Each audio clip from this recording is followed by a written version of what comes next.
Now, Mel, you were doing something that is interesting, exciting and very different last night, weren't you? Yes. Tell us what you were up to. So I've got my book coming out, Brutally Honest, and, you know, it's a very painful write, should I say. Yeah. So for me to be able to read it, I decided that I'm not going to read the whole entire book. This is for an audio book? Yeah, an audio book. I'm going to hire somebody that can actually read it better than I can. Because I was diagnosed with dyslexia last year, so I find it very, very, very difficult to read sometimes, and especially when I get emotional. Yeah. So I auditioned a couple of ladies yesterday, and I found the perfect lady. And does she sound like you?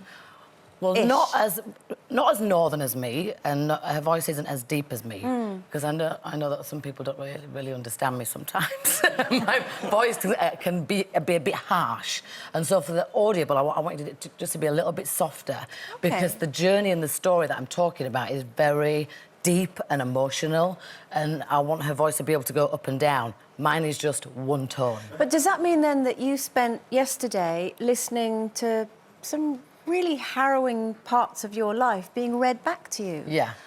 That must have been incredibly upsetting for you, because you can't distance yourself, and that's that's not just listening to stories, that's your life being told. It is, and that's one of the reasons why I'm doing it this way, because I can only actually read 3 chapters at a time of my own book, because I'm still going through the whole healing process. But these ladies, when they read it to me, you know, I even said to my best friend Anna, who was sitting beside I can't talk now, sitting beside me, I'm like, God, this is my story. Yeah. And it's really, it's very surreal. Yeah, yeah. So to hear it back to me, it was healing. It's very cathartic. I'm fascinated that you weren't diagnosed with dyslexia till you were 42.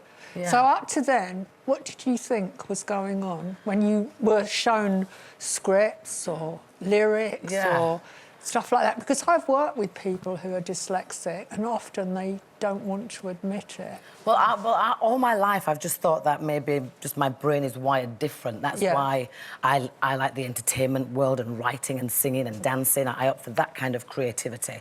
But I've kind of hid it, but I didn't know what I was hiding. Like when I'd see words backwards, or I'd have to memorise a script over and over and over again, or it'd take me 5 months to read 1 chapter of a book because I couldn't compute it. So to get diagnosed with that helped me really, I felt really relieved. So all these years, and now I know why I've struggled so much, and especially at school, you know, I was just seen as the naughty girl when actually I didn't understand what they were writing on the blackboard, and even maths was just a nightmare for me. So frustration, presumably seeing things on the blackboard that weren't computing properly, as you say, must have been frustrating, and in the end you get bored, I guess, and then probably you get a bit troublesome.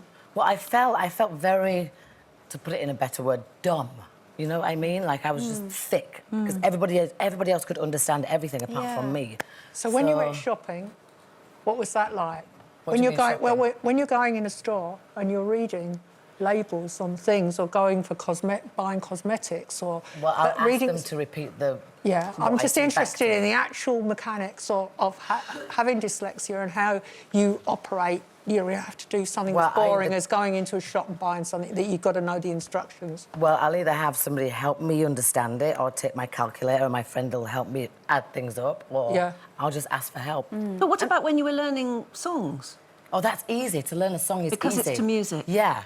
But to actually look at the words sometimes is really difficult. And what changes have you made since being diagnosed? Did they give you any sort of tips or anything like that? Yeah, well, there's tools that you can learn, and everybody has a different type of dyslexia. You know, and mine comes in fits and starts. So sometimes, like we were talking about earlier, colours on paper and writing helps me learn and understand better.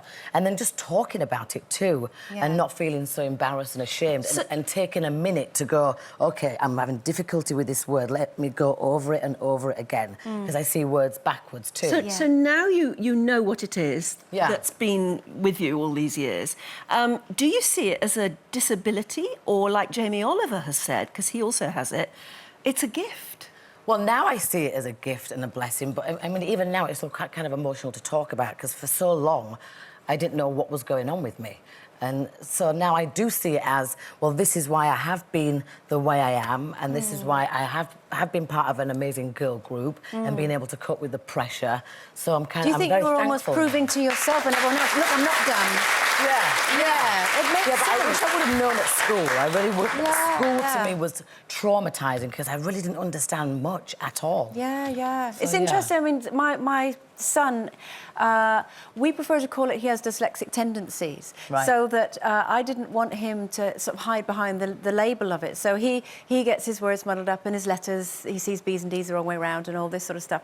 But what's interesting is just done his GCSEs, and how he learned was by putting coloured bits of paper all around the that room. helps me. But Really he did does. that almost instinctively. Really? And it's interesting that you say that's a way that different people have of overcoming But their the more dyslexia. you understand about dyslexia, the more you think that aren't we crazy actually to expect all children to be the same, Yeah. to understand things in Absolutely. the same way, to respond to the way we teach them in the same way, Yeah. you know, writing on the blackboard, learning things by rote, and maybe no two dyslexic people are the same. No, they're Yeah. not. They're not.